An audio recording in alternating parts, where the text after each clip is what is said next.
Kalen's eyes fluttered open to a dim, shifting glow. His head throbbed, his mouth was dry, and the air smelled faintly metallic. For a moment, he thought he was still in the wreckage of his shuttle.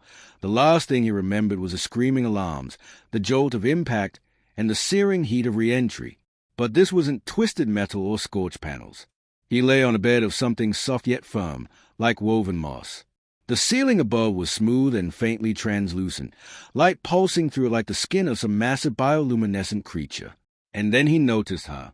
She knelt beside him, head tilted, her large eyes reflecting the light like pools of molten silver. Her skin was a pale gold that seemed to shift in hue when she moved, and her hair, if it could be called that, was a cascade of fine, shimmering strands that looked like threads of liquid light. She was beautiful in a way that was both alien and unsettling. Kalen tried to sit up, but the motion sent pain shooting through his ribs. "Stay," she said softly, though the word was strange, carrying an accent unlike anything he'd heard. She reached out with long, graceful fingers and pressed him gently back onto the bed. "Where am I?" he asked, his voice hoarse. Her brow furrowed slightly, as if she only half understood. "Safe," she said at last, her tone careful, deliberate. He glanced around. The room, if it was a room, was organic, every surface curving without corners. The walls pulsed faintly, and the air seemed warmer near the ground. It felt alive. "You saved me?" he asked. She nodded once, silver eyes unblinking. Then she reached to a low table beside her and picked up a small dish of clear liquid. She lifted it to his lips. He hesitated, but thirst won over caution. The liquid was cool, sweet, and almost effervescent. Within moments, the dryness in his throat eased. "Why?" he asked quietly. At this, she leaned closer, studying his face as though memorizing every detail. "Not why," she murmured, almost to herself. Then, with the faintest of smiles, she tapped his chest lightly. "Alive." Over the next hours, or days, he couldn't tell, she tended to him. She spoke little, but when she did, her voice was melodic, each syllable flowing like water.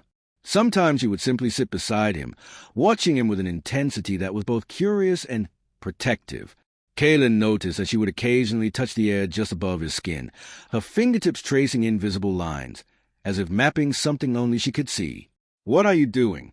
he asked once. "Learning," she replied. "Your shape, your pattern." One night, or what felt like night, he woke to find her closer than usual, her silver eyes glowing faintly in the low light.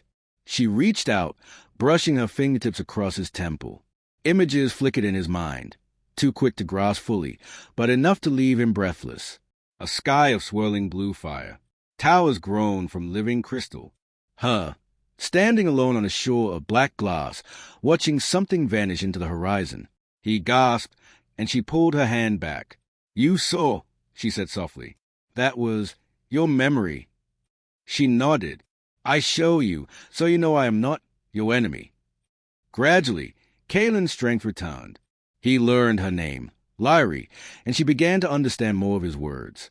They shared fragments of stories, gestures filling the gaps language couldn't bridge. He discovered that this place was deep within something she called the Hollow Mother, a vast living structure that sheltered her people from the storms raging on the surface. He never saw anyone else, only Lyrie. "Where are the others?" he asked one day. Her expression grew distant. "Gone. Long ago. You're alone here." She hesitated. "Until you—" One morning, if it could be called morning, he tried standing. Lyrie was instantly at his side, supporting him with surprising strength. "You should rest," she said. "I've been resting for days. I need to see outside." She regarded him for a long moment, then led him through a winding passage. The walls shifted colors as they moved, as if reacting to her presence. Finally, they emerged onto a balcony of some kind, though Kalen had no word for the vast expanse before him. The Hollow Mother opened to a sky filled with swirling clouds of color of molten copper, lightning flashing silently within them. He stared in awe. "It's beautiful." Lyrie glanced at him, and for the first time, her smile reached her eyes. "Yes, but dangerous. You cannot survive there." Back inside, he turned to her. "What happens now?" You can't keep me here forever. She looked away. If you go, I cannot follow. My body, made for here. Yours, made for there. He felt a weight in his chest. So this is it? I just leave? Her gaze softened, but she didn't answer. Instead, she reached into the fold of her garment and drew out a small crystal, faintly glowing. She pressed it into his palm. So you remember, she said. If you forget my face, it will show you.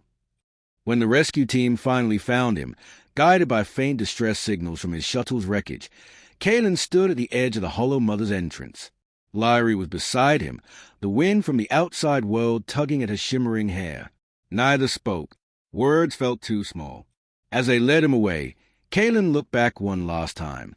She stood there, framed by the living walls, silver eyes locked on his.